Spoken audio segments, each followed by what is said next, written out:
Okay. Right. Tony, can you hear me? I can, yes. All right, let me just fix microphone stuff real quick so that it doesn't get all weird. Turn your mic all the way up because your mic is how we're going to hear him. And turn your volume all the way up because your volume is how we're going to hear him. All right, do you want to say something real quick, Tony, so we can make sure we can hear you? Sure, testing 1, 2, testing.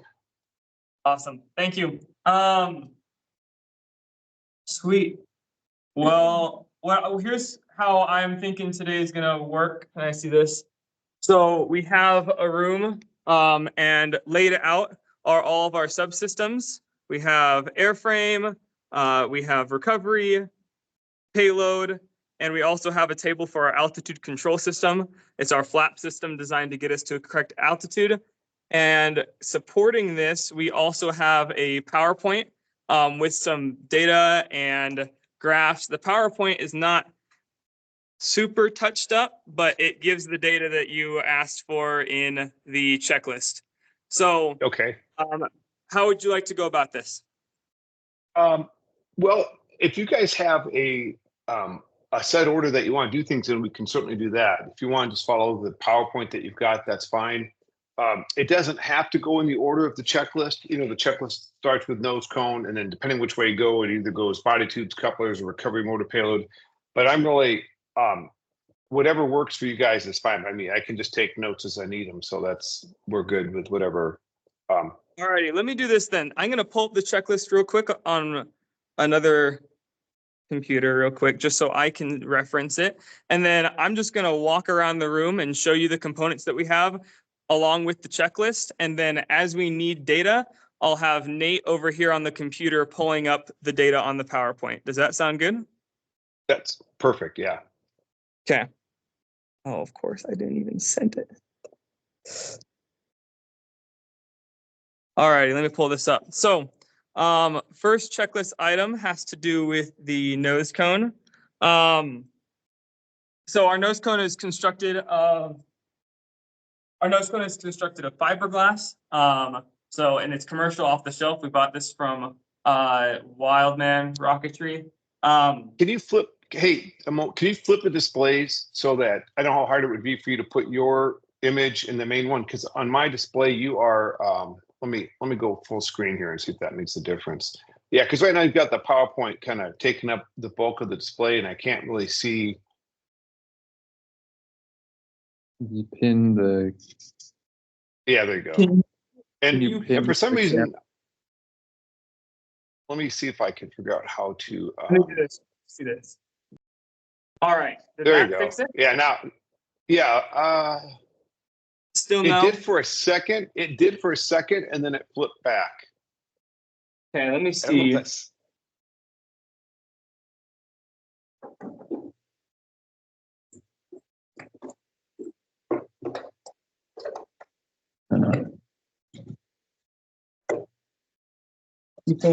Yep, now it should be back there, but now you can't see the PowerPoint at all.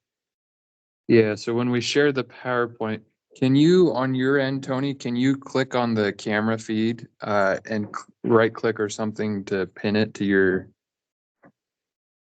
view? Let me see what I can do here with that.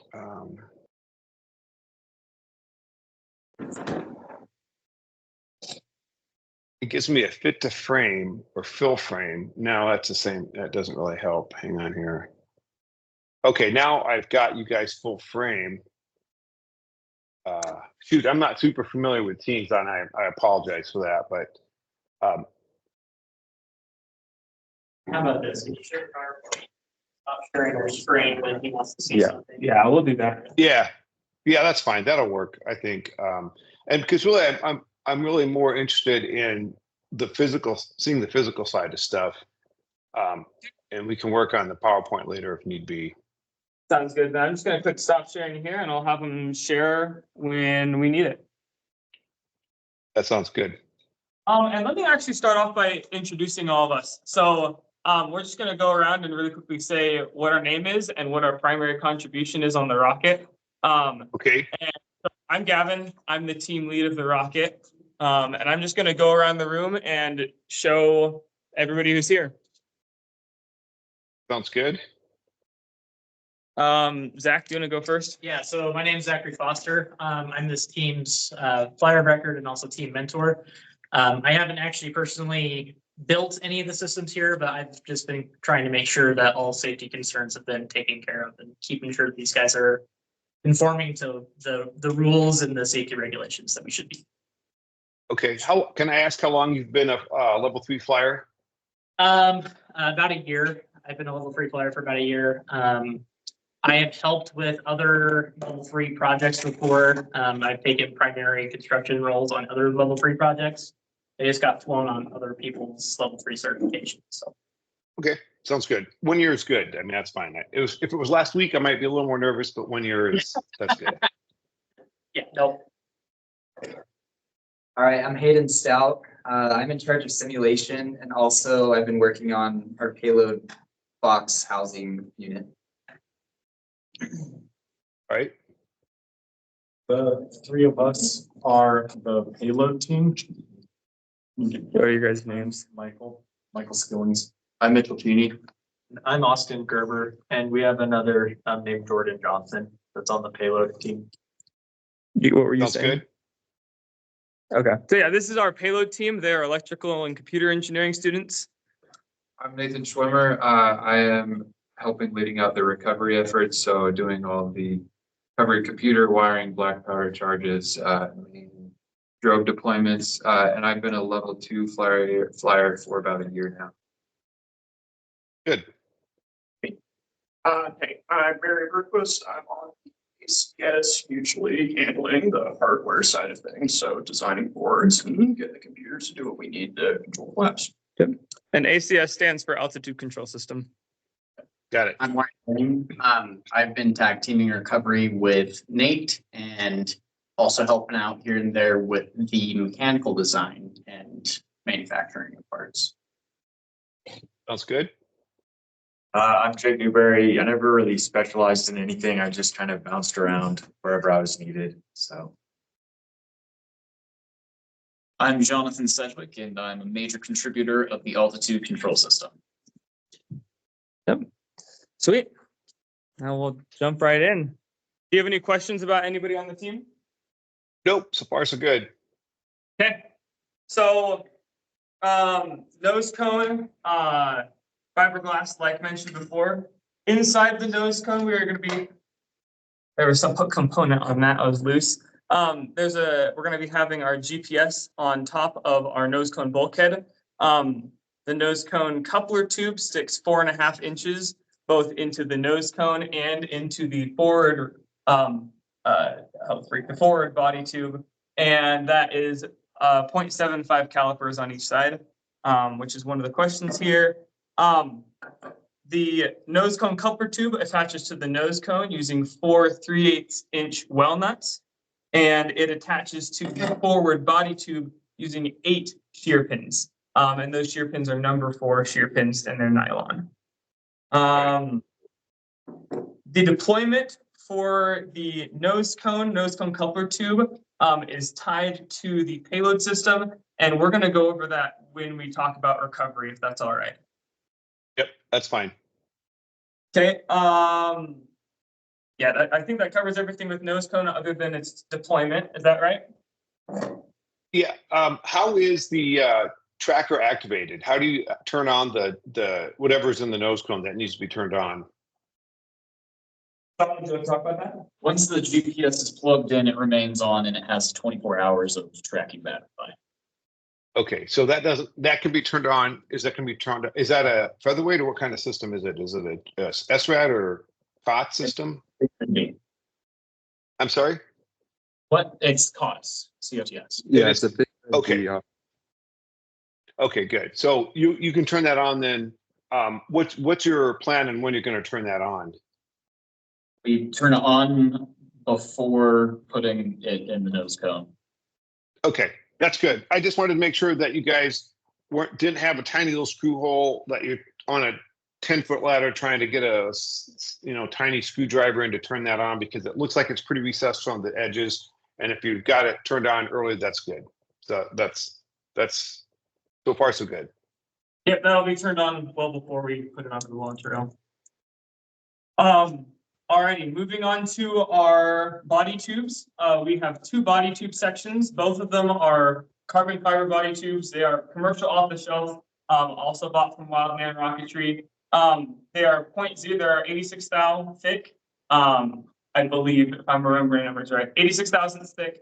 And our aft body tube section is 56 inches long. Our forward body tube section is 36 inches long.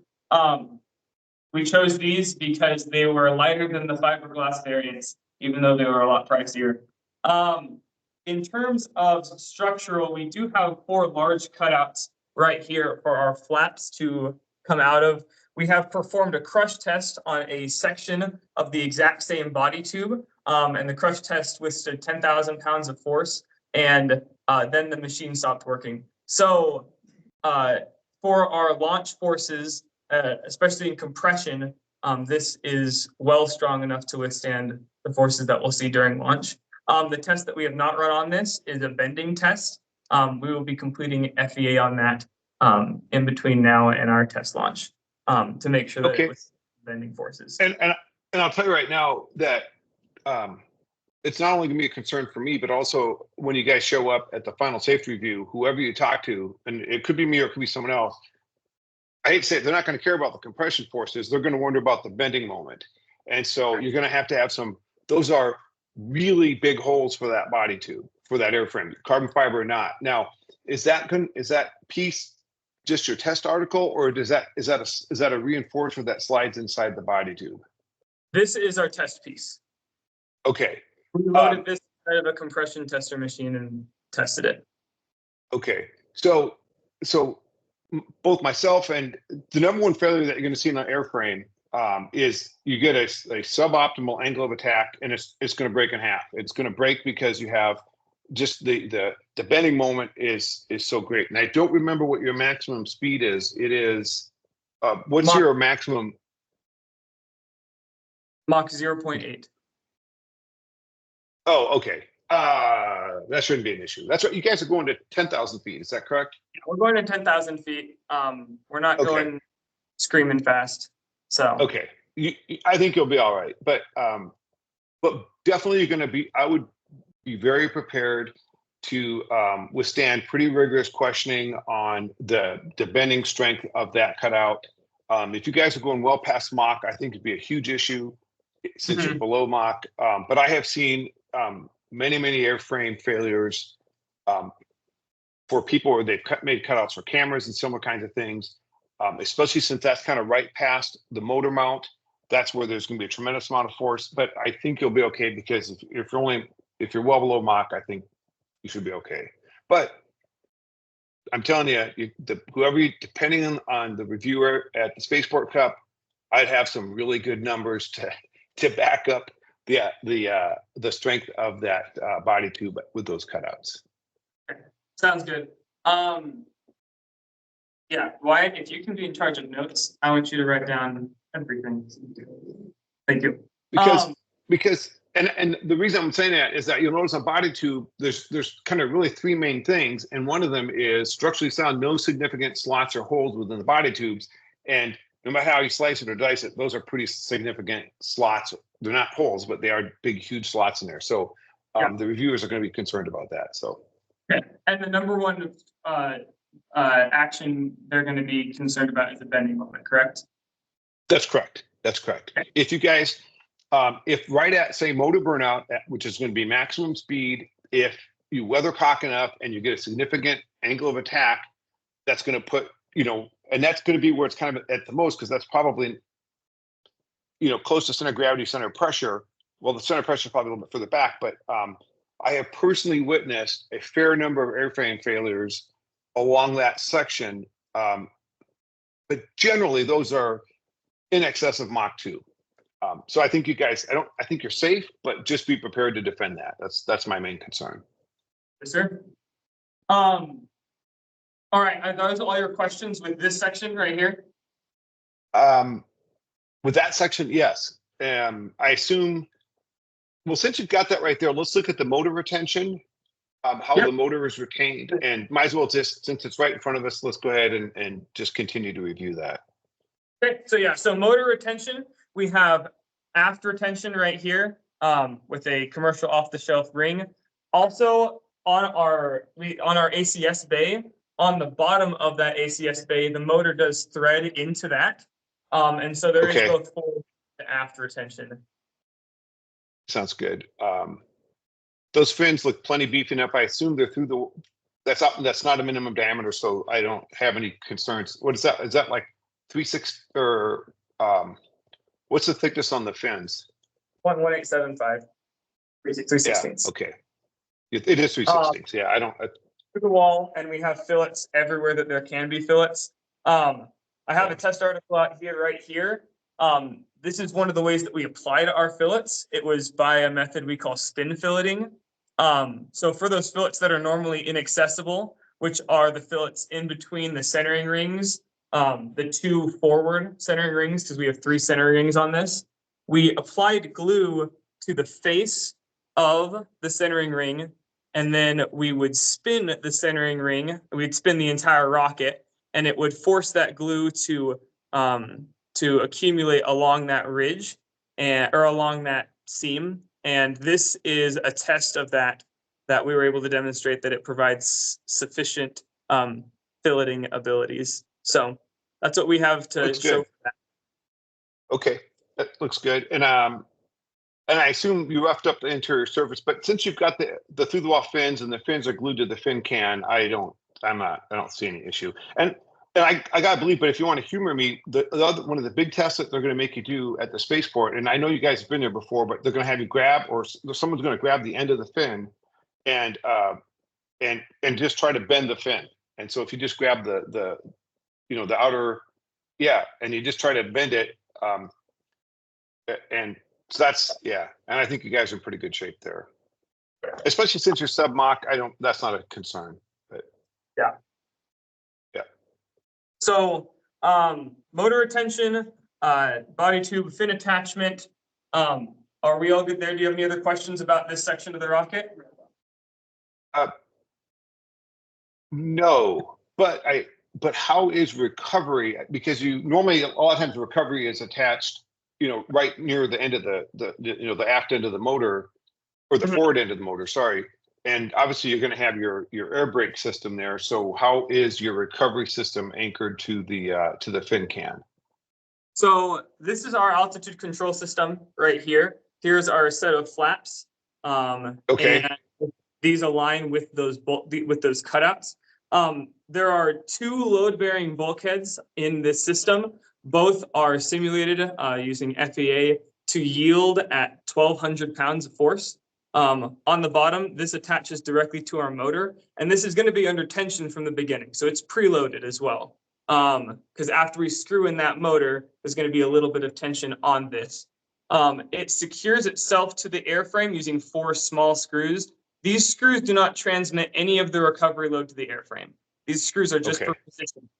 The top of this has a forged eye bolt that attaches to our drogue shock cord, which is Kevlar, which we'll go over when we talk more about recovery.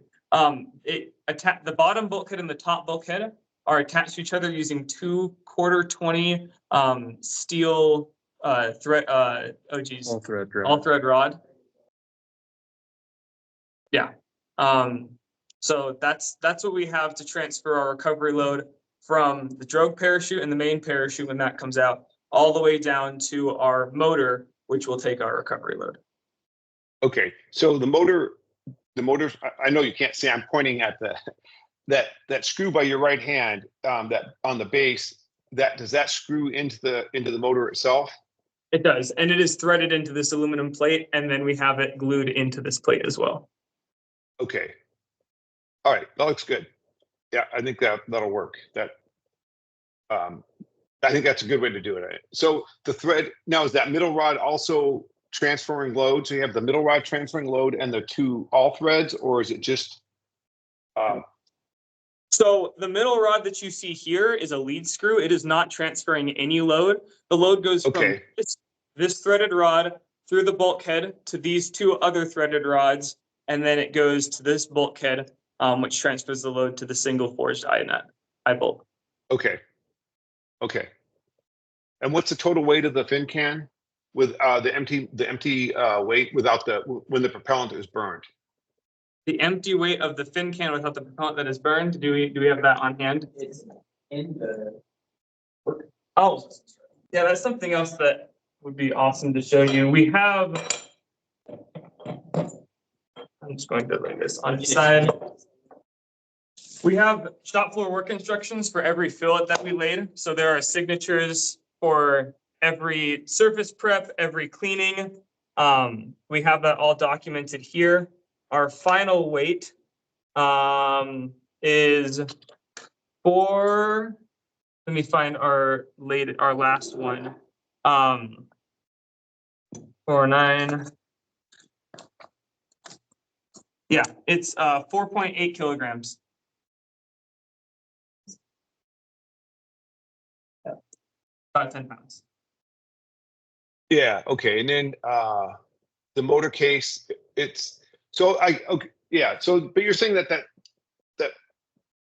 the shear strength of that is 1,200 pounds. Is that The of shear the strength two? of what is 1,200 pounds? So if I were to pull on your eye nut there, when do you expect that to fail? It will yield at 1,200 pounds. Okay. And that is based on what failing first?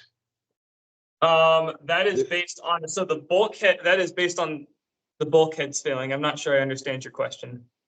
Okay. Well, I guess if I hook that up to a test fixture, if I screwed the end of that into a motor, into your motor, and I retained the motor so it couldn't move, and I put that in a test fixture, and I just pulled until it failed. You're saying it's going to fail at 1,200 pounds because it's going to pull the eye nut through the aluminum plate. The aluminum plate is going to deform, or I guess. The point of yielding is these stress concentrations at the holes where the eye nut is. Okay. So that's where it yields first, and that is only yield. Total failure is going to be well above 1,200 pounds, but it starts to deform at 1,200 pounds. The reason that we haven't extrapolated that to failure is because the weakest point in our shock cord is our swivels, and those are rated up to 1,200 pounds. So okay, once we found that the yield strength of these bulkheads was 1,200 pounds, that's what we're going with for the bulkhead yield strength. Okay. All right. And the reason I asked is I noticed that you guys have like 3,800 pound shock cord and things, and I can't possibly see that failing. I mean, it's and that makes sense how you say that 1,200 pounds is kind of where it starts to yield, but the ultimate failure. And I don't know, you might rethink using swivels. I don't.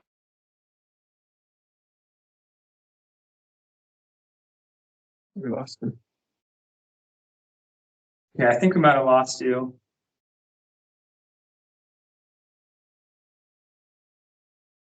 Are you connected to Wi-Fi?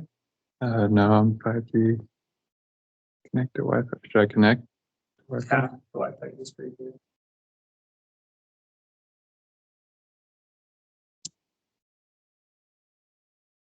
If you dropped the off earlier, you froze. He's just frozen.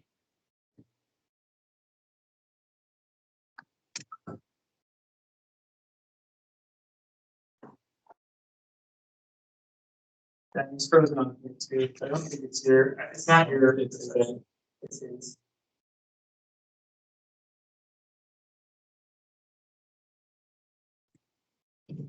Oh, and oh.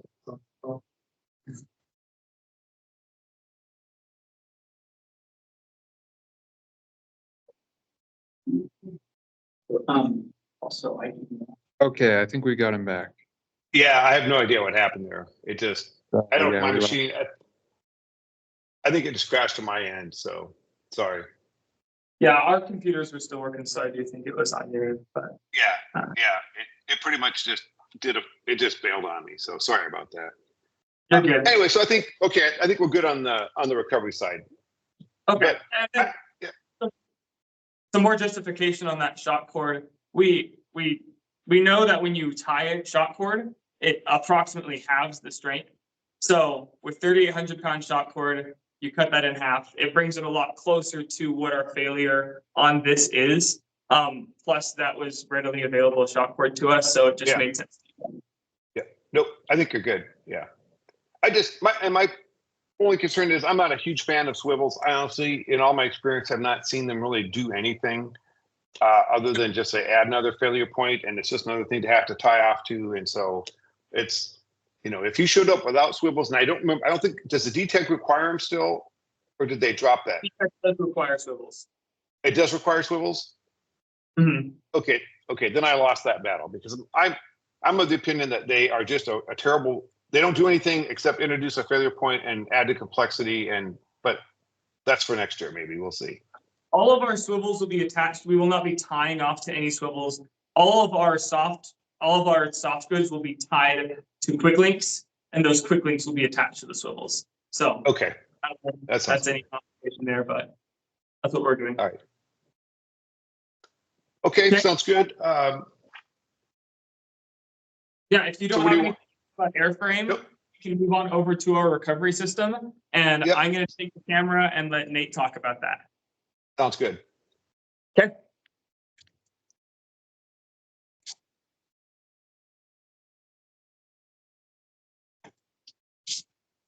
All right, so Let me get you the checklist, Nate, real quick so that you know what to talk about. Okay.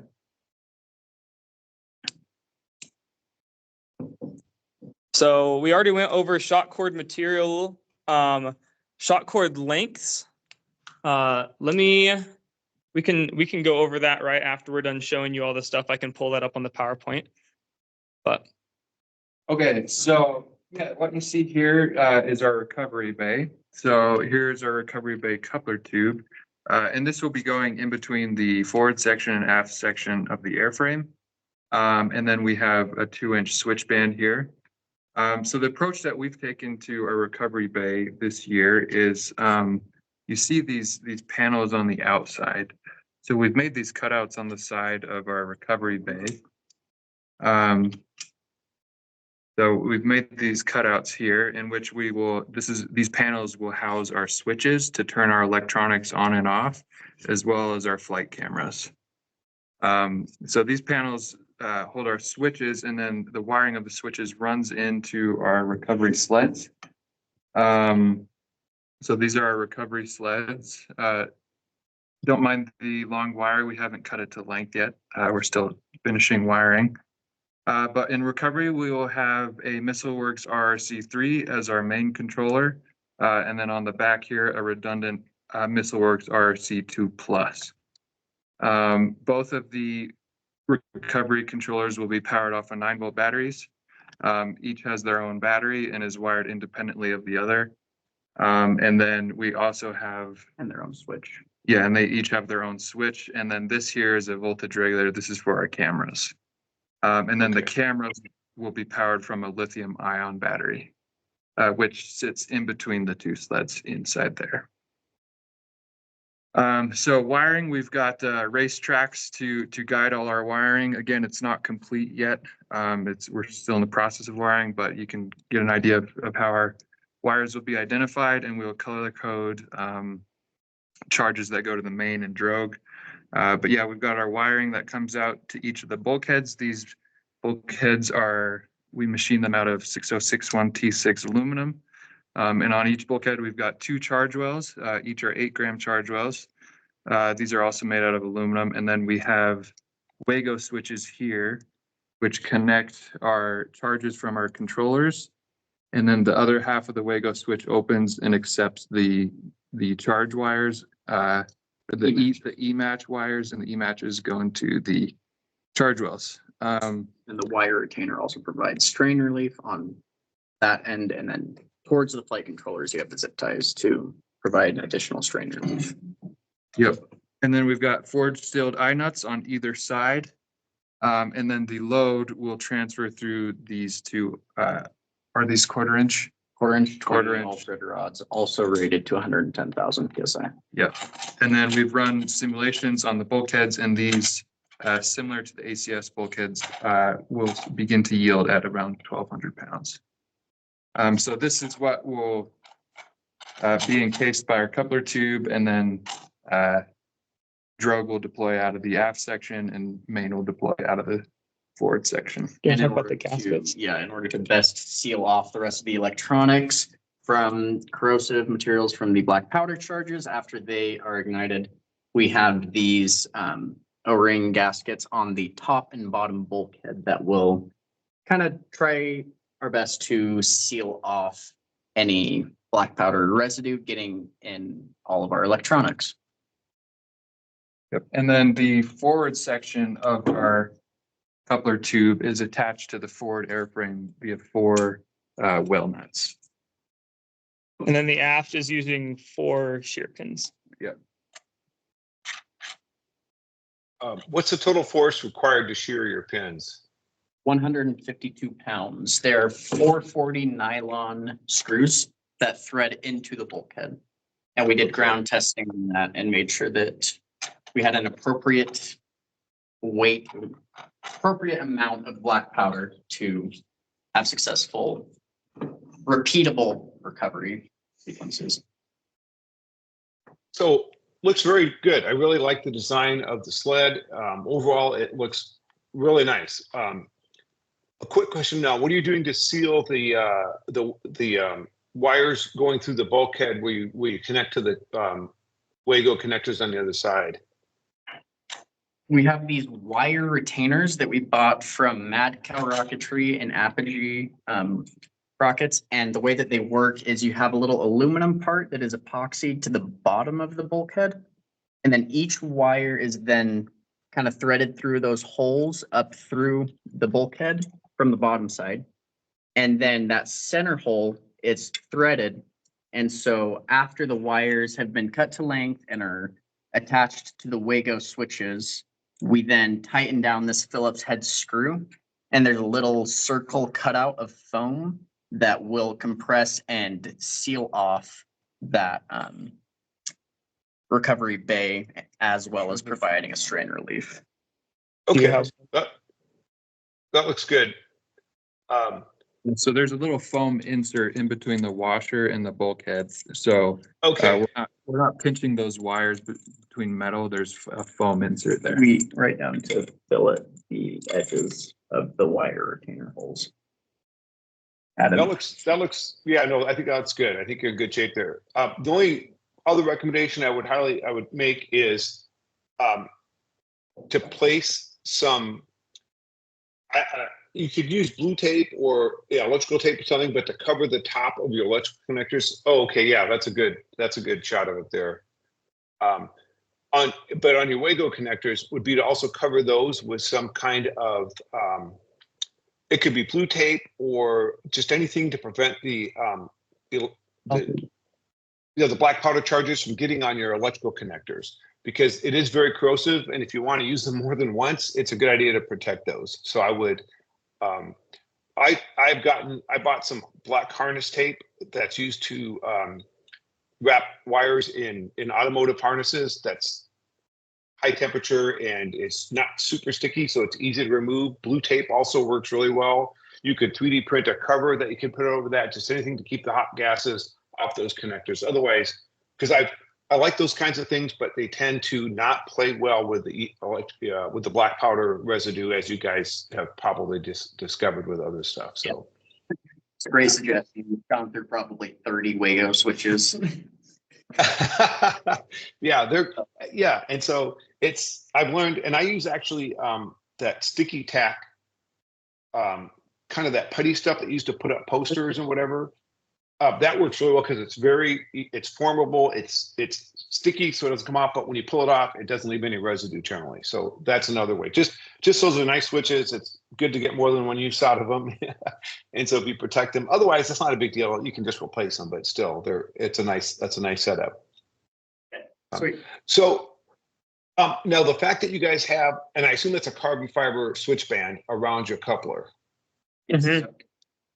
So again, the reviewers at the Spaceport Cup are going to ask you about those gigantic holes, and I say that because that's what they're going to say. Those are huge holes. I'm glad to see you've got rounded edges, of course, because that's important. But I would sum up the total void you've created in that circumference there, and if there's any way to do an analysis on that, just to find again, if you had a bending moment concentrated on that switch band, does the removal of that material compromise the integrity of that coupler enough that it's going to cause you some issues? And so I would just be prepared to defend that is really the point I'm trying to make here. Okay, got it. Will do. Yeah. Because I'm assuming that you have a rectangle that large on the other side, because if I recall, you had 2 cameras on that. See, Yep. just pull all of them out. Yeah. Yeah. So, I mean, I think I personally, because of the speed you guys are going, I don't have an issue with that, but just be prepared to say, yeah, we've done some analysis and we're fine. Or not, if you find that it has greatly weakened it, then you may have to add some reinforcement of some sort, but just be prepared to answer any questions that you might get at the Spaceport Cup. Because my goal here today is to make sure you guys don't show up and have any last minute remediation that you have to do at the Spaceport. And so if you can defend, and when I say defend, answer any questions that you might get about the structural integrity that might have been compromised by cutting those holes, you want to be able to be prepared for that so that you don't have some reviewer there saying, oh, you guys got to somehow reinforce that. That's really my goal here. Of course, to make sure everything is safe, but to make sure you don't run into any unanticipated safety review issues that are going to make life a little bit challenging at the Spaceport. So. Cool. Thank you for that suggestion. We'll focus on that between now and the competition. So thank you. Okay. Sure. The questions about like the recovery bay and the electronics. Now, you guys have, that's pretty straightforward. I don't see any issues there. Okay. One thing we did want to maybe get your opinion on is we read through the wiring guidelines of the competition, and they highly recommend their recommended connection method is crimp connectors. So you strip a wire, you crimp a pin on it, the pin goes into a plastic housing, and that's your connector. Which is what I have here with a lock. So we've been comparing some connectors. I've been in the remote control, like airplane and helicopter industry for quite a while. And the standard there is XT30s and 60s. And we found that we prefer these over the crimped connectors, which we have an example of one here. This is just a Molex crimped connector. But one of the requirements is that there is a mechanical locking of the 2 connector pieces. So these crimped ones come with a default little latch here that locks together. But because we prefer the connection of an XT30, but they don't have a mechanical locking, we've added a zip tie to go around the connector itself. Do you have any opinion or suggestion or concern with doing this method, or what are your thoughts on this? No, because I'm well familiar with those connectors. They're very robust. They generally don't separate. I mean, you put them in an RC helicopter and they're not going to come apart, which is tremendous amount more vibration than hopefully you'd ever see in a rocket. I think the zip tie will satisfy any of that. That's a great question. And those are the kinds of things that you want to head off at the pass. And I think you've done a good job of that with that zip tie connector. That would certainly satisfy me. And I will warn you guys, and maybe you've run into this or other team members have in the past. One thing we're trying to do is have a more standardized review process, but you may run into someone who says, oh no, that doesn't work. If that's the case, get a second opinion from someone else. So, but as far as I'm concerned, you shouldn't have any issue with that. I can't imagine anyone somehow thinking that's not sufficient. Sweet. Perfect. All right. Thank you. Okay. All right. So we're good on electronics now. We'll move over to parachutes. So for our parachutes, for our drogue chute, we have a 4-inch drogue chute, or sorry, 4-foot drogue chute. And these are all from Rocketman. the manufacturer, Rocketman. These are both Rocketman parachutes off the shelf. So this is our 4-foot drogue, and then our main is a 14-foot. And then to protect our parachutes from black powder and hot gases, we've got fire blankets. And then assorted here is all of our Kevlar cord, and our swivels and our quick connectors. So what's the length of that shock cord between the fin can and for your drop? What separation do you have between the fin can and the upper section on Let me the pull drogue? our lines diagram real quick. And Sure. I can show you that. Our lines diagram is fairly rudimentary, so I apologize. Yeah, so I'll pause the video here and let him pull up the screen. All right, are you able to see this? Yep, it looks good so far. Okay, let's see, lines diagram. So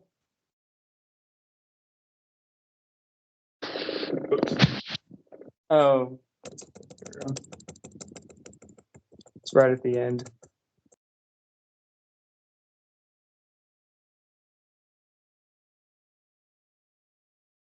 Oops. Right here. So Okay. this shows lengths of shock cord, strength of quick links, and where the swivels are located. So from top to bottom on the nose cone, you have an 880-pound quick link because it's only holding on to the nose cone. It doesn't need to. It's not going to face the same forces as the rest of the rocket. Then you have a 4-foot shock cord, and this is all Kevlar cord. So 4-foot main parachute with a 2,000-pound steel quick link. 10-foot. Then you have a 2,000-pound quick link attaching our payload, and we're going to be talking about the payload a lot in terms of its deployment sequence, the fact that it stays attached to the rocket, because that's a big point of concern in terms of safety that has been expressed to us in the past. Below the payload, you have 15 feet of shock cord. This attaches to our payload deployment tube. This tube houses the payload in the rocket before it gets deployed at main parachute ejection. On the other side of this is 12 feet of shock cord. This shock cord is going to have shock absorption bundles, where we're going to take some of the shock cord, bundle it up, and wrap electrical tape around it, or Daisy chain. and tie into a daisy chain style so that we can absorb the shock of that ejecting out. Below that is going to be, and in between these two is where our recovery bay is. Below that is a 15-foot shock cord that is attached to our drogue parachute using a 2,000-pound quick link. And then 6.5 feet of shock cord is used to attach that drogue parachute back to the aft body tube. The reason that these two are different numbers is to prevent, just in case there is some weird deceleration that occurs, it's to prevent those two sections from smacking into each other while the drogue parachute opens. Okay.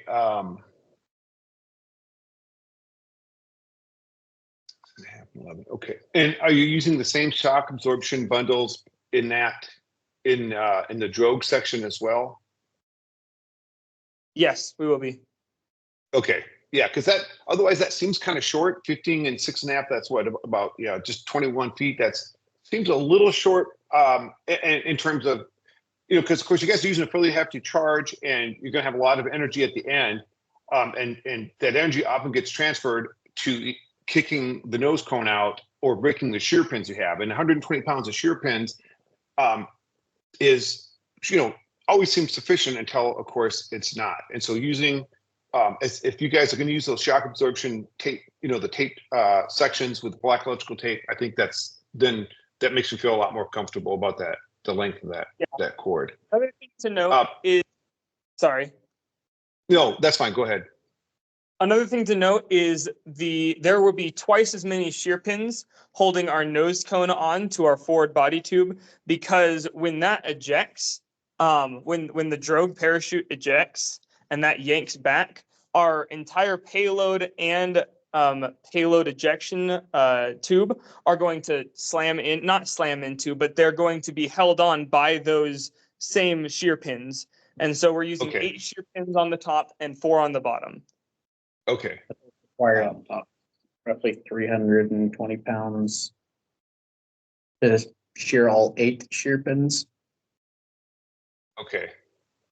Well, and it sounds like you have that, like you've given that a fair amount of consideration. And that's, of course, fortunately, you're only going 10,000 feet, but the one thing that we're trying really, really hard to prevent is mains coming out at top. That's a big objective, is to prevent that from happening. And Yep. so, just, make sure that you're prepared again at the spaceport and that final review to defend the way you're laying out shock cords. The Black Cape shock absorption is a good plan. I like that. But you may get some pushback on, well, if you've got weight is weight, and it doesn't really matter where you put your shear pins, the weakest shear pins are always going to fail first, right? And so the fact that you've got 8 up here and 4 here, well, the 8 might hold, but those 8 might then cause the 4 at that other section to break. And so just be prepared to explain why you think that 4 will hold when 8 won't on the other section, because like I say, the mass is distributed evenly along that entire thing, and it's going to pull on whatever the weakest portion of that, where the weakest link is always going to fail first. And so just be prepared to explain why you have 4 shear pins in one section and 8 in the other. And because think about it, if the nose cone doesn't come off, it's taking all that weight and transferring it to the 4 shear pins that are at the bottom of wherever you have your wherever you have your 4 shear. Let me clarify maybe a little bit more of our deployment procedure sequence of events. So the first thing that goes is, well, the motor burns, and then after the motor burns out, and I'm just going to go over to OneNote where I have a nice model that I can draw on here. Once the motor burns out, we're going to be coasting to apogee, and this entire section up here is going to all be together. That's all going to be held together by those 8 shear pins, and below that is going to be held by 4 shear pins. So during that coast is the only time all of those shear pins will be together.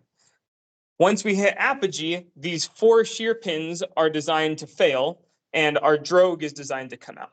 And during that event is when we want the 8 shear pins to keep holding. And that's why we have 8 up at the top.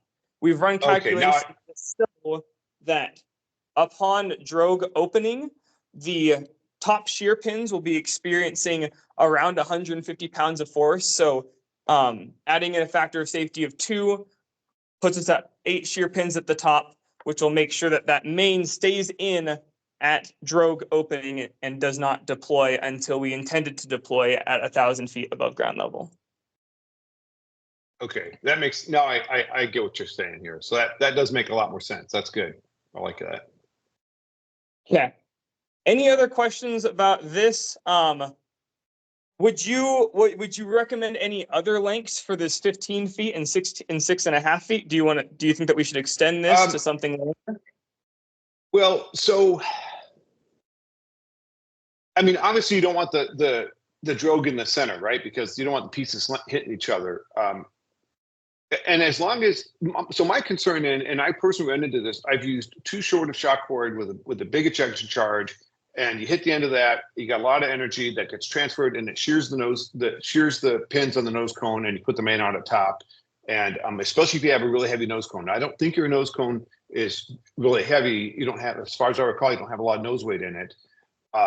And that causes, that's what we want to avoid. And so based on what I'm seeing, I think if you guys are using the shock absorbing the electrical tape to help reduce that, then I think you're in good shape. And as long as you can explain that to, the safety reviewers at the thing, you should be fine. Okay.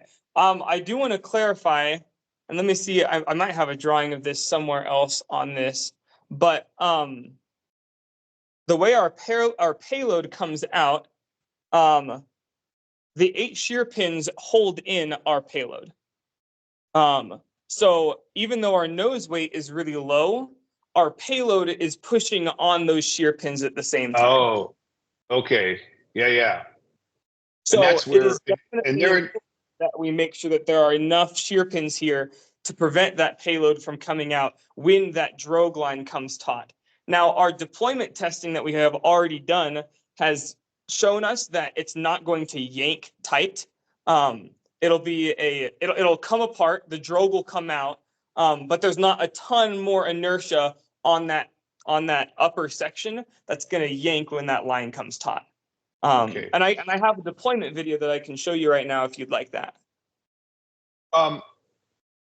Actually, yeah, if you do have that handy, and while you're getting that going, so I'm assuming that your payload section is firmly retained and it cannot slide forward to aft inside that body tube. It's designed to come out of the body tube when the main deploys. So Right, but once you've once you've got the nose cone pinned in place, and if you were to move the body tube and you did this, I'm assuming that the payload can't move freely inside that tube until the nose cone comes out, right? In other words, I see what you're saying. in other words, here's what I'm thinking about. You know, imagine you have a mass in a tube, and if it's tightly contained and you shake it, you know, what I don't want is on the way up, the payload bay is going to be it's going to be settling at the bottom of that payload tube. You know, it's called the payload body tube. And then when it hits the end of the ejection, if it can slide forward at all, it's going to act like a hammer, right, on your shear pins. And so I just want to make sure that there's no front to back motion of the payload once it's all locked up. Yeah, that is something that we will take into consideration. We currently do not have any way that is retained. We've had a couple ideas, such as putting some other shear pins here at the bottom of it, holding it to the bottom of the payload deployment tube. But we'll put some design thought into making sure that does not slide around during coast phase. Well, and so the big question is how, if you have 12 inches of free space inside the body tube and the payload is 12 inches long, then we're good. If you have 12 inches of free space and the payload is only 10 inches long and it can literally slide forward 2 inches, imagine the amount of acceleration it's going to get and the amount of force it can bring to bear if it slides 2 inches and then slams into that. Obviously, and I can't believe that that's the case, but if it is, you just want to make sure that you have some way to dampen that so that you don't have that weight, if it does hit the end of the shock cord, that your payload adding additional force on those shear pins and causing the main to come out early. For sure. Yeah, and our configuration during flight is going to be our payload box here in black is going to be on rails that allow it to come out easily when we want it to. And directly above that is our main parachute. So it would be able to slide forward if we didn't retain it. So like I said, we'll put some thought into it for our test launch this weekend. We're going to have something to retain it while it's ascending. Yeah, or the other thing that would certainly work if the parachute was packed in such a way as to basically hold it in place and to act also as a bit of a cushion, right? When you think about it, if the parachute would kind of do a little bit, is that it could absorb some of that energy. Otherwise, it's like you have this metal slug, you know, obviously not a metal slug, but it's like a metal slug going forward and impinging, and because it's got some acceleration behind it, it's going to add a much greater shear force on your pins. And I've even seen that happen actually sometimes with chutes that are loose enough to slide forward with a big chute. The force of the chute hitting the nose cone will break the shear pins somewhat unexpectedly because it's just that extra mass of the chute under acceleration, adding much more energy than the weight of the nose cone itself on those shear pins. So that's something to watch out for. Okay, we'll definitely keep an eye out for that. Yeah, I hope that makes sense. So that makes total sense. Yeah, we all understand that. Okay, good. Let me show you that deployment video right now. Which one is this? Is this main or is this drogue? This is main. Yeah. This is main. Do we have a video for the drogue testing? Not on the slides, no. Okay. But I can pull it up on Teams. Well, you can show me the main one. That'd be useful to see. That should be it. Did you send these into general? Yeah. Okay. I'm just gonna pull up on our general chat. these videos real quick. Oh, let's see. Right. No. Where are those at? Go to Teams I'm on Teams. and go to recovery. Down. Pretty sure it's on the airplane. Okay, I found them. Click see more. Yeah.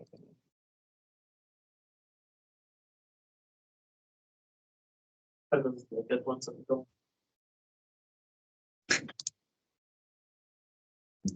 Yes. What? Sorry, just a second. Let me share this screen back with you. Here is our main deployment. And then we do have drogue deployment loaded up as well. And that quality is not great. It's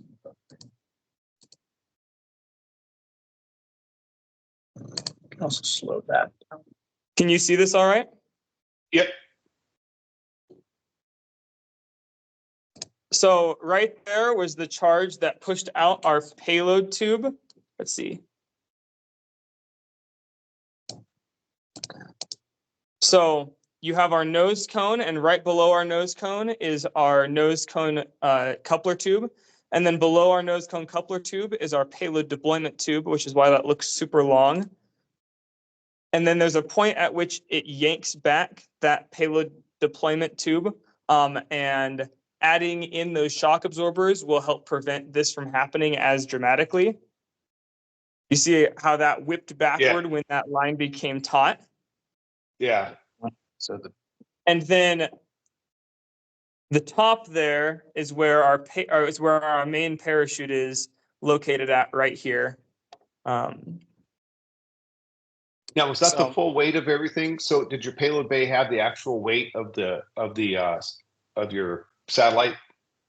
It did have the weight of it in there. We still need to do a final deployment test with it in flight configuration. In this test, we had that payload bolted to the bottom of that payload deployment tube just because we didn't have our slides ready yet.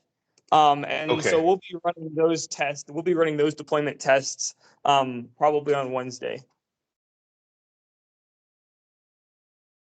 Okay. Yep. No, that looks good. I mean, that looks fairly energetic. I don't think you're going to have an issue there. Okay. And then let me pull up our drogue, and it should be the second one right here. that's main again. That's main again. All right. Well, if you guys have done the drogue deployment and you're comfortable with it, and especially if you can do more testing, I think I'm happy with that. And if it's, I don't want you to spend too much time having to track it down. No, I mean, we have it right now. We found it. So Okay. I can show this one to you real quick. And then we can move on. Let me just up that quality so it's not awful.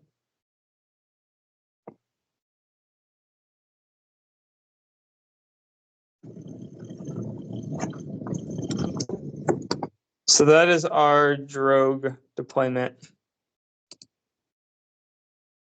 That one looks a little bit weak. Was that our final one? Okay.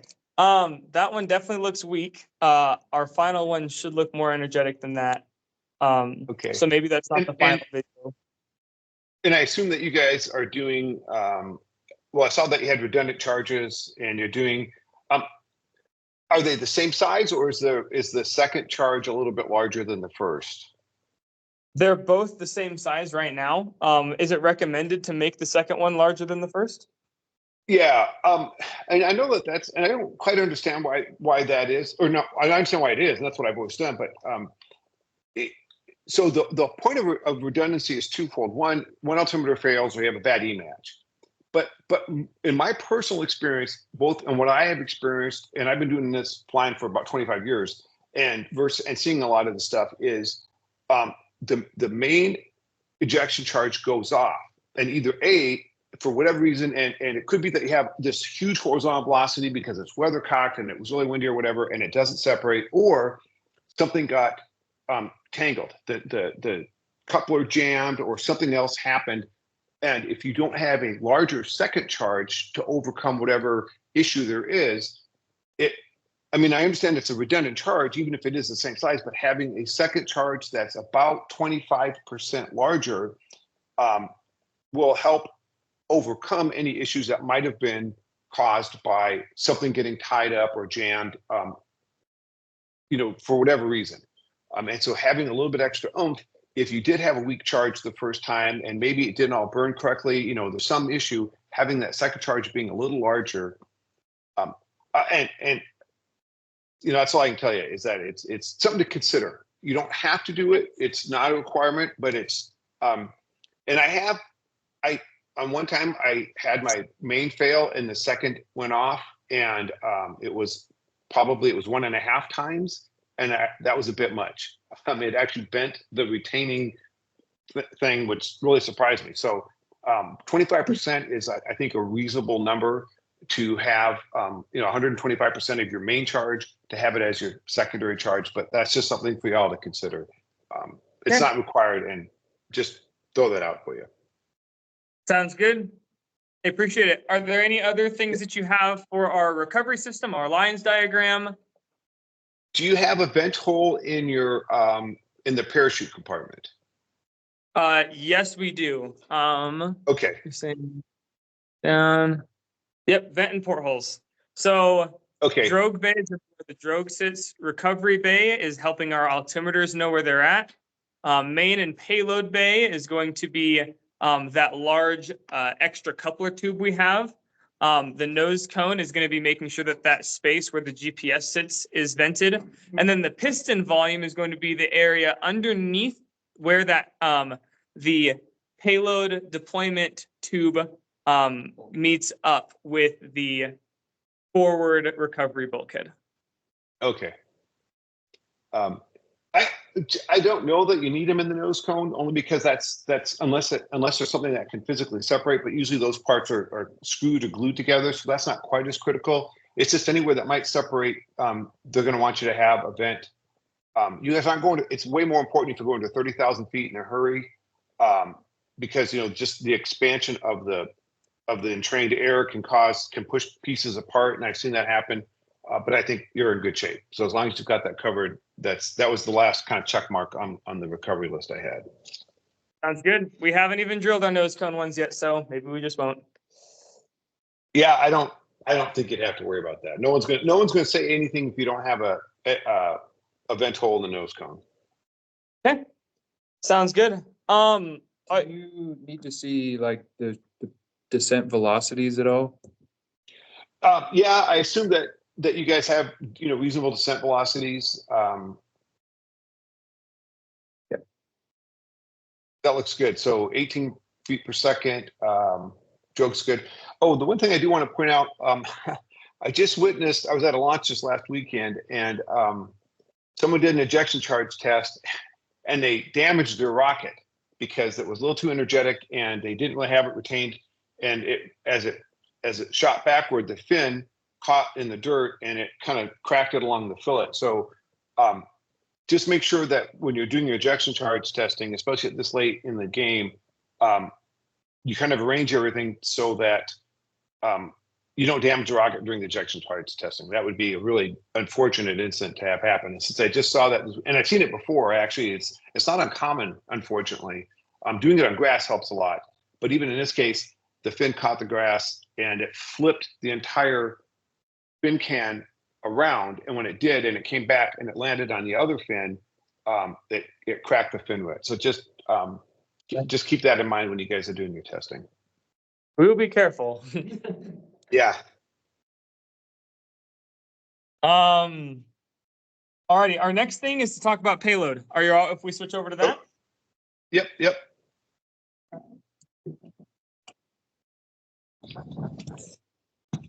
Camera is on, that's on me. And over to payload. So just real quick before Hayden gets started, like you saw in our lines diagram, our payload does exit the rocket, but it stays attached. So that's good. one Yeah. thing to consider. one major safety concern that we're going to be addressing here is our payload is a rover inside of a box that deploys when it touches down. So one big thing that Okay. Hayden helped overcome is making sure that this door did not open before we touched down. So that is our primary thing that we want to talk about right now. Okay. Go for it, Hayden. All right, so this right here is our payload box that houses the rover. And we have a linear actuator that is controlled by a circuit that's back here on the back plate. And so we have a button that we push once we close the front door that locks the actuator in place into this hole right here. And the NanoSensin has a barometer and altimeter on there. And so we find out when it launches, and then it waits until the rocket's touched down. And then once it's touched down for a few seconds, then it tells the box to open up the actuator and to let the rover out. And it's more than just a few seconds. I'm pretty sure it's a minute. It's 30 seconds on touchdown. What does the state machine determine when it's on? The state machine watches for change in altitude. So it stays in a pre-flight state where the button is able to toggle the state of the linear actuator for a lock and unlock. And then as soon as it detects a launch, which is 60 feet per second, or a change of 60 feet in 1 second, then it moves into the launch state where it locks the linear actuator in its position, and then it continuously counts or checks the altitude between samples, which it samples every half of a second, to see if it's within, I believe, 15 feet of each other. And then once it counts up to 30 seconds of similar altitudes, then it opens up the linear actuator. So arming is strictly based on altitude, just 60 feet over 1 second. Yes, for launching, yes. Okay. Now, have you simulated that you can't trigger that through wind impinging on the vent holes? And I say that because 60 feet in 1 second is not a huge change, really. I mean, and the concern that we always have in anything that's baro related is there a way for wind, causing an increase in pressure inside the payload bay? Let's say the wind piles up into a vent, increased pressure, and then the wind dies very suddenly, and the pressure drops, and then the barometer says, "Hey, look, I'm flying because the pressure dropped," right? Because that's all it cares about is just a drop in pressure. Or depending on how the vent holes are placed, you actually create a little bit of a Venturi effect as the wind flows around the airframe, and it reduces the pressure again inside of that, and you get a pressure drop. And so again, the safety reviewers are going to say, have you set this thing outside on a windy day? And we're going to see winds of 15, 18, 19 miles an hour. And they're going to make sure that you've had this sitting out there for 20, 30 minutes, and it has never artificially detected, not artificially, but it hasn't been fooled into detecting a launch based on that criteria, 60 feet a second, 60 feet in 1 second. So, and again, I'm not saying that that's not a valid way to do it, but based on personal experience, it's really easy to fool a barometer. And it's really easy to fool a barometer if you're only looking at 60 feet. I mean, think about the amount of air pressure change that it takes to do that, especially at, I can't remember, 3,000 feet or wherever we are at the spaceport. So just be prepared to defend that, and maybe just set it up with some fans where you've got some meters, and you can blow wind on it for 20 minutes and make sure it doesn't go, hey, all of a sudden I'm up in the air. But it has to be in the flight ready condition in the package with the barometer, with the vent holes and everything set up correctly. So we'll test that. We'll take that. Yeah, too. and I think an important thing with this system that we forgot to mention is if we lose power, the box stays closed. The linear actuator will stay in its position whether it's powered or not. okay, that's good. Yeah, that's good to know. And of course, and I know it's late, and I wouldn't ask you to do this at this point, but it wouldn't be a terrible situation to have kind kind of an or an and or where it's like, hey, I'm gonna look at acceleration. I want to see an acceleration of 2g for a quarter of a second, along with a change in barometric pressure, just so that you don't want really either. I always prefer alternatives that have very robust launch detection, so they don't trigger accidentally. That's really what you want to avoid. And so just be prepared to defend to whatever view you have that, hey, this thing at 60 feet in 1 second isn't going to trigger accidentally. Okay, sounds great. Which of course you want to do anyway, right? Because you don't want that thing coming out. Yeah. So I believe there's actually an accelerometer on the board, so we can implement that. We can have that interview. Yeah. But don't make any changes at this point. I think you're so close that you would want to be super careful. Just state test it as is in windy conditions outside or in artificial wind conditions, just so you can defend to a safety review at the Spaceport Cup. Hey, this thing is fine. It's not going to detect. And I will tell you that is a huge concern in any SRAD thing. And we're looking really closely at all SRAD electronics that detect either launch or apogee, because misdetecting either state, if that's a word, can create some serious safety issues. And so anything that's SRAD that's detecting launch or apogee is going to get heavily scrutinized. And I just want you to be aware of that now, so when you get there, you can answer any questions or not criticisms, but any questions that come up against your system. Okay, sounds great. Cool. We did have a question about the payload box. So we made it out of steel to fit the form factor. And on looking at the rules, you can have the payload and its housing, they're supposed to fit within the form factor, but the attachments to the payload to secure it in the rocket don't have to fit inside the form factor, including like recovery attachments. And so part of the deployment of our payload, we need the rover to land in 2 orientations, either right side up or upside down, so it can drive out. And so we made these little spring pieces here that mount onto 2 sides of the payload that are attached to springs and pins. So what happens is they're compressed when they're inside this tube here. And then as it ejects, the springs pop open, and then these pieces are supposed to help right the box when it lands on the ground. Do you see that voiding the form factor in any way, or any concerns there? Wow.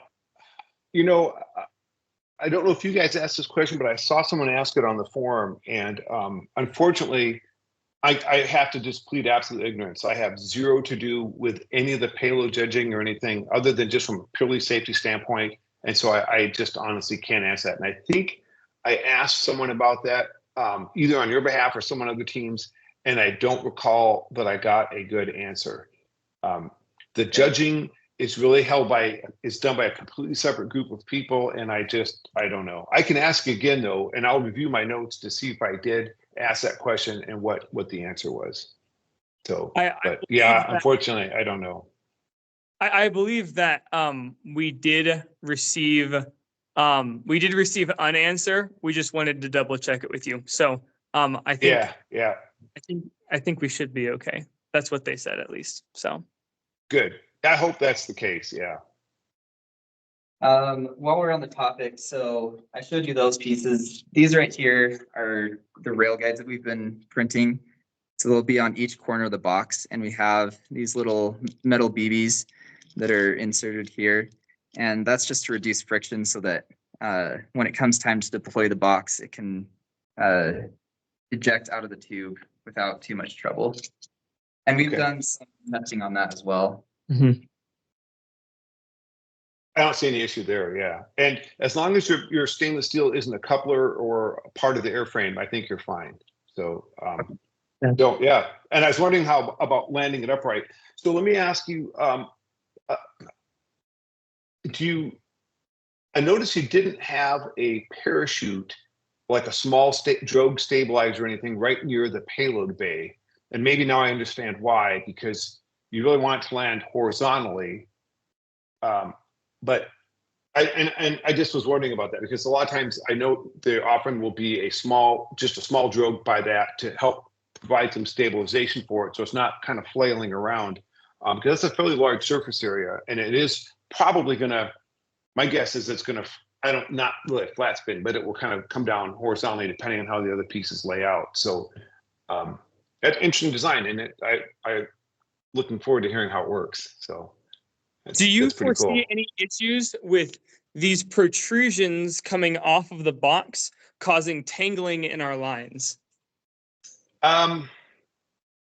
So yes, again, based on my own personal experience, we all like to think that rockets go straight up, they stop, they eject things, and then they kind of just float down, and that's not how it happens. You can get on the internet and you can see all kinds of just insanely dynamic stuff that goes on there. Jim Jarvis with some of his stuff has some phenomenal video of just crazy things that happen. I don't think it was him, but someone had a wonderful video, and I say this in kind of thing, where it was a D-link or a quick link, and it wasn't tight and it wasn't taped.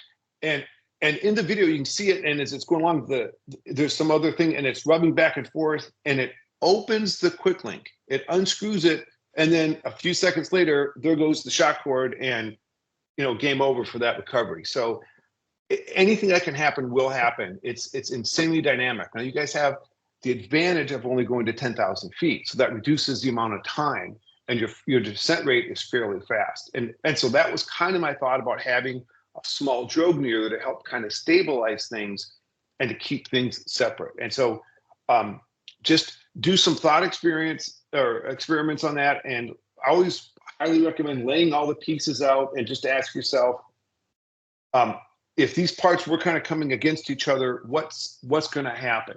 And whatever you can do to mitigate that is, you won't probably regret unless you introduce another failure mode. But that's why at this point I don't want to make any recommendations that have you guys make a dramatic change where you don't really have a lot of time to test it.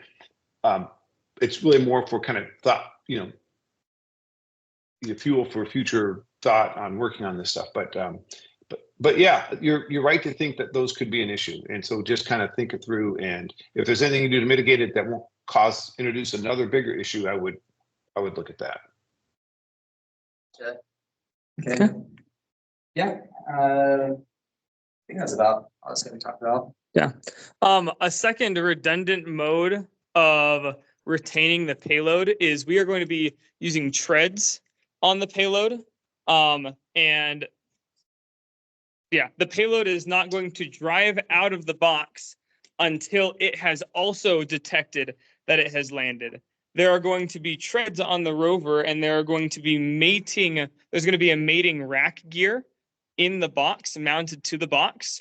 So even if the door opens, unless the payload detects that it has landed, it's not going to start driving and leave the box until it has also detected landing. Oh, okay. And just the reviewer's gonna say, so if you had it stowed and the door opened and I shook it, the rover's not going to come out. That is the design intent. We are still developing this, like the tread system itself, just because, Yeah. I don't know. Yeah, we got the rocket done first, and we're still kind of fine tuning the payload. So well, you guys actually you're in a good spot. Otherwise, I think the level of progress that you have now is really good. So, and that's great. I'm glad to hear that. I think that will allay any other concerns that might be raised by a reviewer at the cup. Okay. Do you have any other questions about payload deployment, that entire sequence, how the main interacts with this? Any questions there?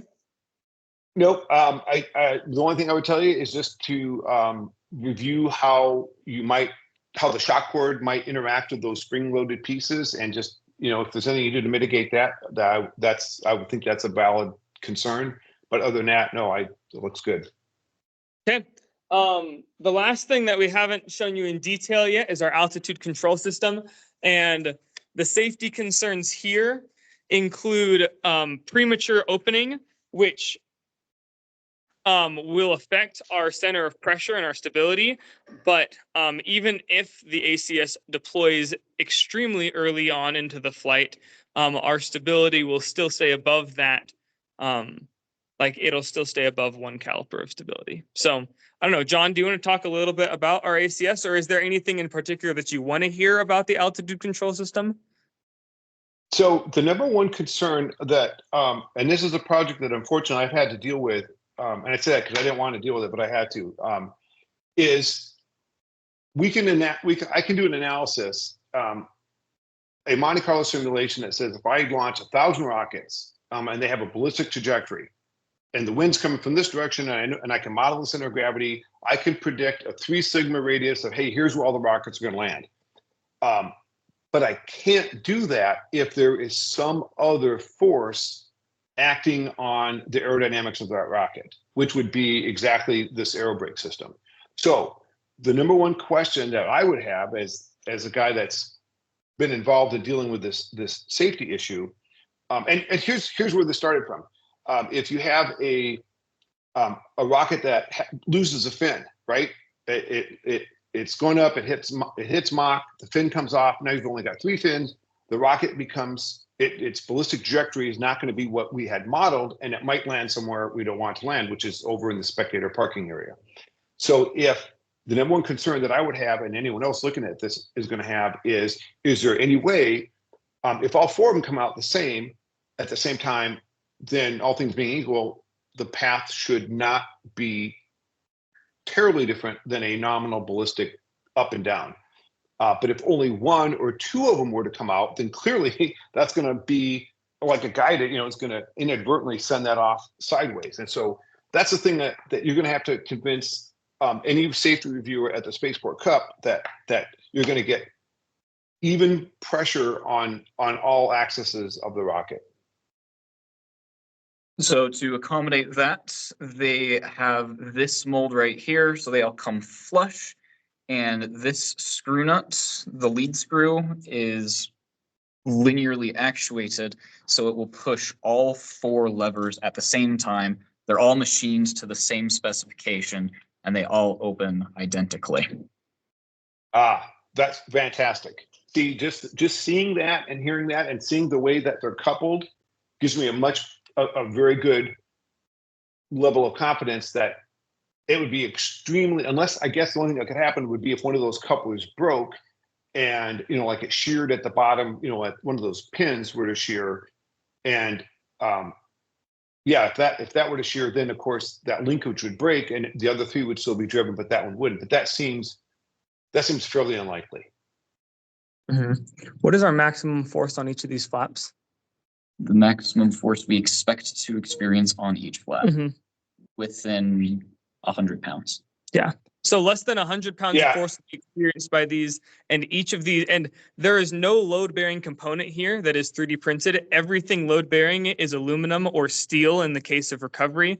And the linkage rods have been compression tested.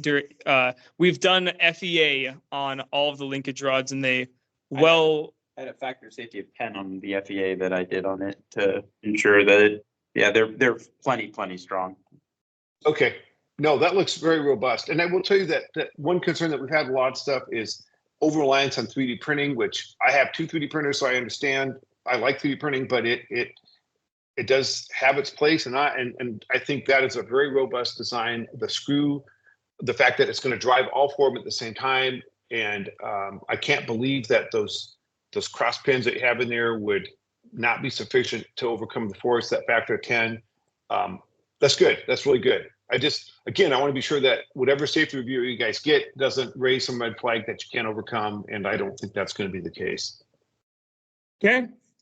Well, that is a walkthrough of our entire rocket. Okay. In the rules, it specifies that when the rocket hits 20 degrees off of vertical or off of horizontal, that the flaps must mechanically lock. Can you elaborate on that rule? Are you familiar with that rule at all? No, I'm not actually. That's in the DTAG that the flaps must mechanically lock? Yes, if the rocket... Yeah. It's there somewhere. Yeah, I see. I know the safety parts of DTAG and the flaps. I'm not so much on the payload because the payload is not kind of really my purview, really. But as far as I can see, those are mechanically locked, right? I mean, that's because you've got that screw. They're not. If that screw's not moving, they're not going anywhere. And I don't see any way for any of them to independently move. I can't imagine that would have any issue. If you send me a photo of that of kind of what I just saw, I can send it to Ken Overton, who's the head RSO, and he would be able to say that meets it or not. And I can guarantee he's going to say that's fine. But if you want me to just verify it in advance, if you send me a picture or a diagram, really just a photo, I think would be fine. And then then we could get, in a couple days, I'll see him actually Wednesday at lunch. I can say, hey, is this okay? And let you guys know what concerns he has or doesn't have. So I don't see that being an issue. Thank you very And much. again, I think the concern is if you did go off axis, they don't want them moving around that might drive the rocket in a further unintended direction. I think that's really the key. That makes sense. That is the elaboration we were looking for, I think. Thank you. Yeah. I think you're good there. So I didn't ask about the motor. Do you have the motor on hand? Have you sourced the motor? Yes, we do have the motor, not with us because we are on campus right now. Big. Yeah. Okay. Oh, I'm sorry. I didn't mean to switch gears. I'm looking at my checklist. That's one thing. No, I like that. That's a really cool device, but I think you're good to go there. Yeah. So our rocket motor is not here because, like I said, we are on campus. A couple things to talk about with the motor. Let me think. Do you know Tim? What's his last name? Beaushirt. He is our motor supplier here in Utah. No, I'm not familiar with him. Okay, so like I said, he is our motor supplier, and he made us aware of a couple issues with the M2500 that BYU has had the last couple launches. And I just wanted to talk about that with you real quick and then discuss with you how we are addressing the issue. Okay. So let me actually see if I can share my screen on my computer once I pull up these images. Pretty much the issues that have been had are they were using an aluminum forward seal disc, and the motor was melting through that forward seal disc, and it was also displacing that ring, that O-ring. Let me share with you this real quick. Share screen. Alrighty, can you see that? Yeah. So human right here. It did not cause a catastrophic failure of the motor. They did not lose their rocket. They just noticed this, and this was both at the Spaceport competition last year and then also in their test launch last weekend. It ended up eating completely through their O-ring and melting part of this forward seal disc. So the recommended course of action was twofold from Tim. The first thing is he said to use a steel forward seal disc, which we have access to and is currently installed in the motor. So that's number one. The second thing is using a lot of lubricant on both that O-ring and then also on the surface of this seal disc. So those are the two recommendations that we're going to follow, and I wanted to see if you had any additional recommendations for us. That's an interesting failure mode, and I don't know if that's been reported to Aerotech or not, because there has been a lot of discussion on when the stainless steel seal disc is needed. And Aerotech will tell you it's really not, but that's interesting. And here's the upshot is I don't want to say it doesn't really matter if it was aluminum or stainless steel, because it would a little bit. But if the O-ring is failing, that's really not, I don't think, a function of it being an aluminum seal disc, right? You have to ask yourself, why did the O-ring fail? But the fact that it failed on two motors is one of two things: a design error, and somewhere it's the wrong O-ring, the fit is wrong, the land for the O-ring is machined to the wrong depth, or it's an assembly error. And I say that because I've seen people assemble the same motor the wrong way multiple times, and it is what it is. So a stainless steel disc might not have ablated as much, but it still would show some damage if the O-ring is being destroyed, and if the O-ring and that looks like that's on the. And you guys are familiar with the seal disc, right? There's the lower lip is a little bit narrower because that fits inside the liner, and then the upper lip The lock liner, yep. rests on top. And now I can't tell if that little area is on the bottom part of this. Yep, it is on the bottom. Yeah, it is on the bottom. See, that's really bothersome. That's kind of, I don't want to say it's kind of immaterial of what's, hang on here, sorry. I don't want to say that's somewhat immaterial of whether that was aluminum or stainless steel. That's a steel failure of some sort. I would highly recommend, I almost always pack my O-ring grooves with grease after I've seated the O-ring in them. Okay. And when I say pack, it's not like I'm literally packing there, but I'll take a hefty, a reasonable blob of O-ring seal or whatever lubricant I'm using, and I'll just run my finger around so that I have a nice even coating, and I'll fill the land a little bit on either side even.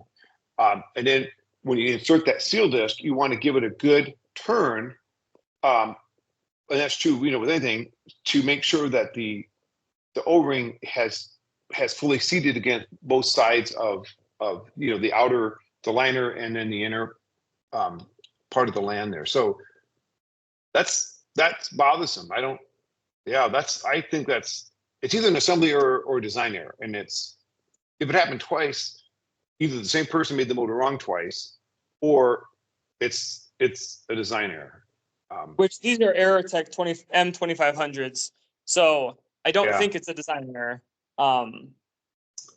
Oh, don't be so sure. And I say that everybody, any company of any experience, and no matter how long they've made motors, I was at Airfest when Aerotech demoed their new H13, and not a single one of them got off the pad because of they made a change, and there was a big deal. They had all these boost gliders in there with these H13s, and everyone was watching, and there's it's a big giant launch.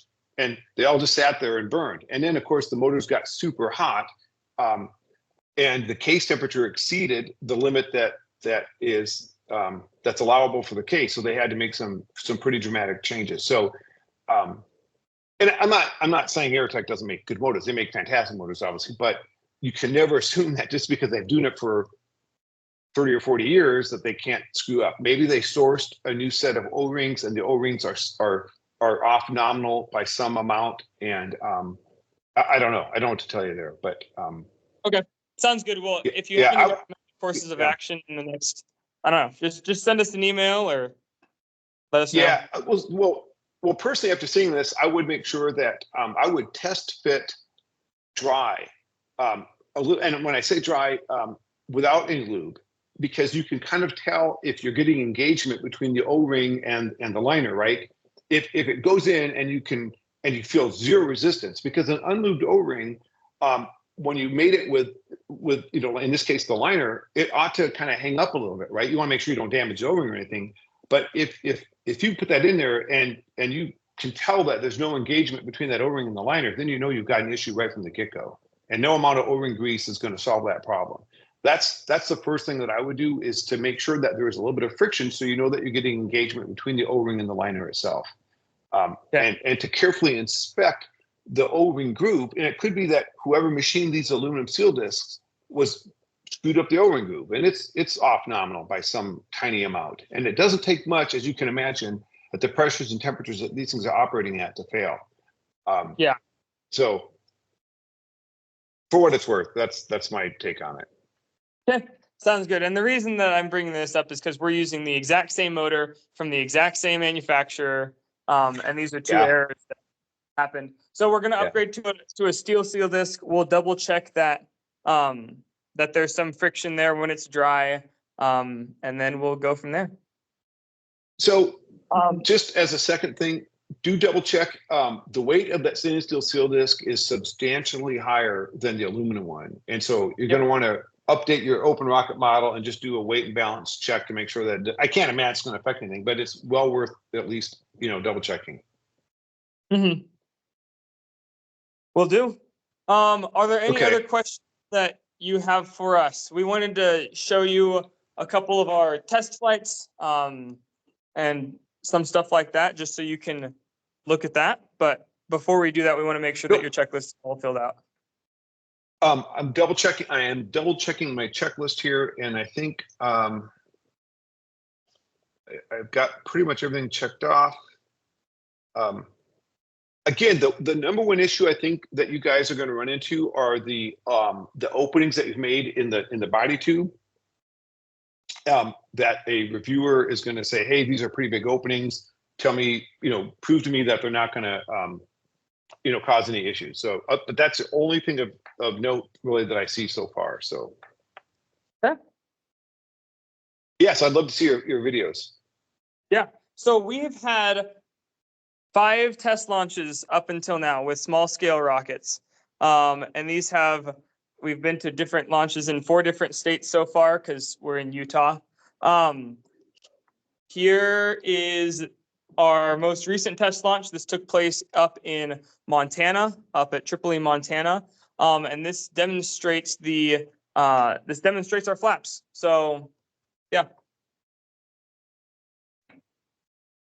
See, I don't want to pull you out of the water here.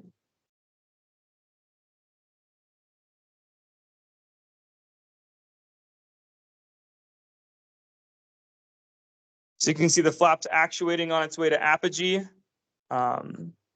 controlling the altitude, and then they close right when we hit maximum altitude. Now, this was done with a small scale rocket, and the airframe is cardboard on this.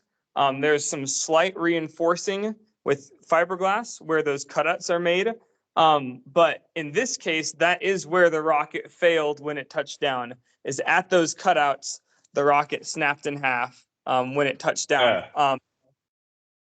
That it's substantially different from this rocket that we're doing, but it definitely heightened our awareness of the need to make sure that those flaps are structurally sound. But Okay. yeah, that's our demo video. Yeah, no, that's fantastic. That's really cool. Now, were those actuated with the same screw driving the flaps out? Exact same screw, exact same motor, exact same hardware, with the exception of different types of switches. Well, that's very impressive. I like that. Yeah, and I wouldn't, I would maybe have some of those videos on the laptop at the safety review, so that if someone says, really, does this, you can say, hey, look, we've got this test flight, and show it to them, and that will go a long way to laying it. And then if you tell them, yeah, and it broke right where the openings are, it's like, well, that's kind of why we're worried about the openings and that. But you have the advantage of having had that experience and knowing that that is a real issue that you are obviously want to overcome, because you don't want that to fail. And so that's a really good set of data and experiences that I think will that are useful in helping, if you talk to a reviewer and they give you some grief, you can kind of go over that with them and let them know that you've had those experiences, and that will go a long way, I think. Okay.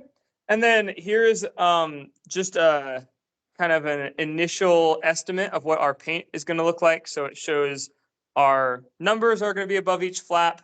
It's going to be brightly colored, not the whole entire thing, but the entire thing is going to have a gloss coat on it. So that should hopefully reflect a lot of that sunlight that's going to hit it. And we'll obviously mark each section as it is required for us to do so in the DETG. But yeah, that's Taurus. That's so I see a couple slides later, you have the coupler tube and bulkhead failure analysis.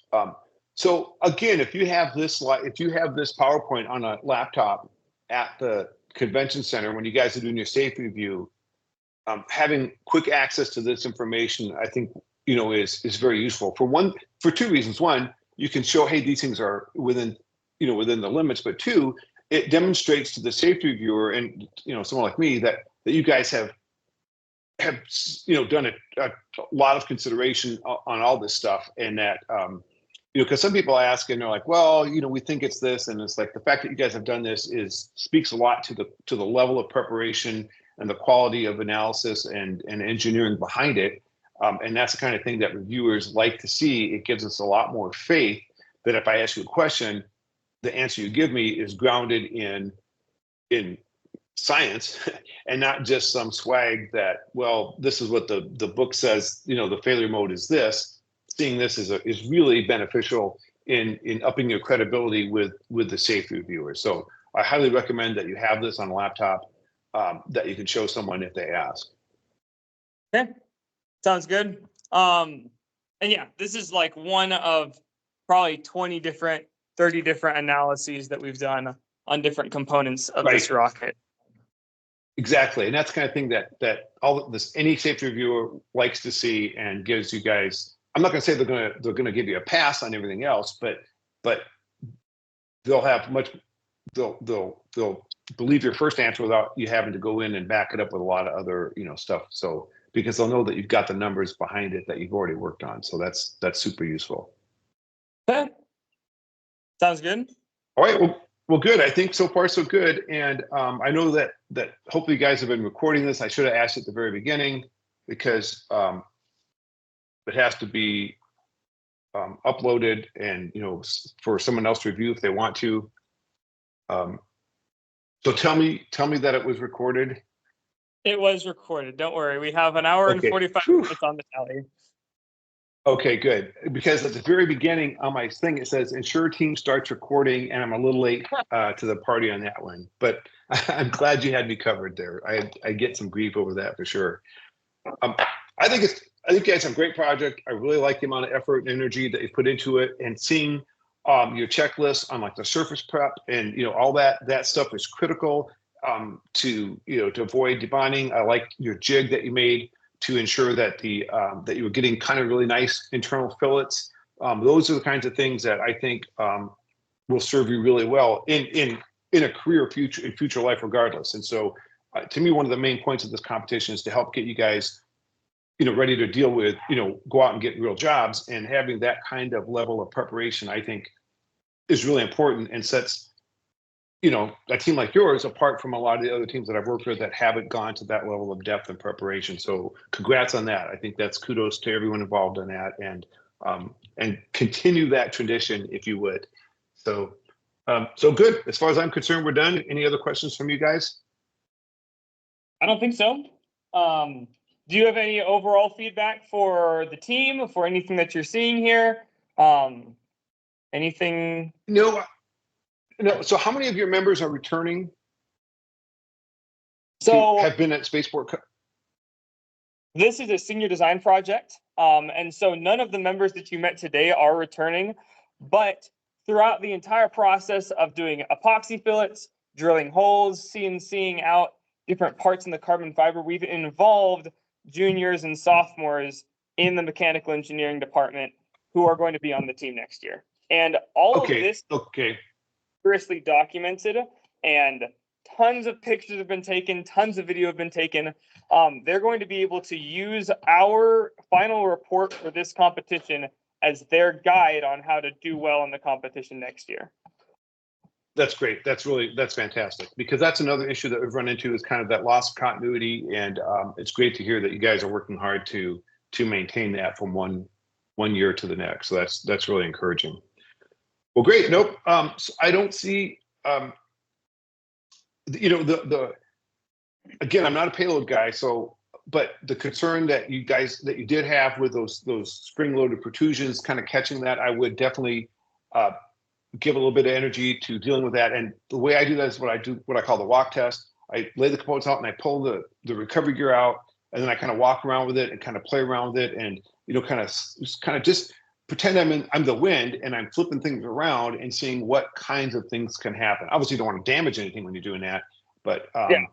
but a lot of crazy stuff. It's a very dynamic environment. It's hard to predict. And so you kind of have to just be very creative in your thinking of the kinds of things that might go wrong, and if there's any way to mitigate those. Awesome. Okay, well, that's it. Thank you, guys. I really appreciate your time, all of y'all, for hanging out, and hopefully this was useful to you. And we'll see you guys in about 6 weeks, I guess. Yeah. Yeah. I have one final question about the report. Yeah. Are you one of the people that reviews those and scores those? When you say report, which report? You mean that you submit for the competition? Yes. No, I have zero involvement in any kind of judging, none Okay. whatsoever. So yeah, I'm not that guy. When you guys get there, I'll be out at the pads. I'm actually in charge. I'm the solids leads, so I'm in charge of getting all the rockets in the air. That'll be my job. So I don't have anything to do with it. I'll be out there getting all hot and dusty and sweaty, getting the rockets up in the air, and nothing to do with any of the judging. So That might be the best job out there. it's a lot of fun. It's a good job. Yeah. If we do have a question concerning the report, would we be able to send that to you and you can forward it to a person who might be able to answer it? I can, yes. There's several people, there's a couple of people that I know that are involved on that side, and I certainly could ask them through Slack. We have a communications channel there that we can use, and I could see what I can find out. If it's something that I can handle for you, I'd be happy to do that. Okay. Well, thank you so much, Tony, for taking the time to thank you. listen to us and take a look at our rocket. Well, you're welcome, and thanks for listening to me. And sometimes I know I go on long, but it's a big deal, and I wish all the teams that I work with equal success. And I hope you guys everything looks great, and I'm anxious to see your rocket fly and to hear about how the payload worked out. Awesome. Thank you. Thank you. All right, thank you all. All right, bye bye.